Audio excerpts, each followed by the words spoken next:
People ask, is now Lyft's moment, or are you gonna, take advantage of this situation with what's happening at the competition?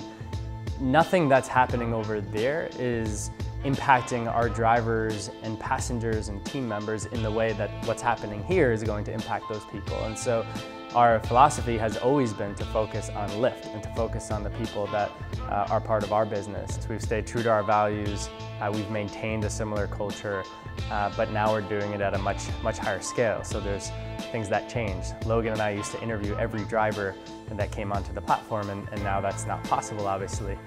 So we found ways to scale with the community. And so we have things like a mentor program, we have community associates who are often former drivers helping us scale the operations. So I think about the future autonomous experience like a room on wheels. And so, it's easy to perceive that as just taking today's car and imagining it driving itself. But in reality, I think the whole design will change pretty dramatically. And you'll likely have a third party, like a driver, but in this case now a host, providing services or making sure that everything's safe. The transition to autonomous, we believe, is going to take place over 10 to 20 years. And during the transition, there's going to be more and more drivers needed.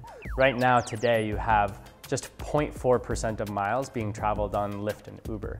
And we believe that's about 100x or 200x from where it's ultimately going to be. And so as you move away from car ownership to transportation as a service, you're going to actually need more and more drivers to provide the rides that can't be done by autonomous. And when you get fully autonomous vehicles, we actually think there's going to be more opportunities for people in these vehicles than exist today. We never plan to be a car manufacturer, and we want to partner with some of the best. On the automobile side, we have multiple partnerships with Jaguar Land Rover and General Motors. We've also announced or confirmed partnerships with Waymo and Nutonomy. And so those that are developing the world's best autonomous technology will be able to test autonomous technology on our platform and provide rides through the Lyft network. We're 5 years in, and if we look 5 years into the future, I believe that the majority of rides could be autonomous at that point. And what that means is that we've really taken a massive shift moving transportation from the idea that you need to own a car to accessing a service. So just like music and movies have gone the way of streaming, we think transportation will become a service that you subscribe to in a monthly miles plan instead of a minutes plan. And I'd say in about 5 years, you're going to be seeing that in all major US cities.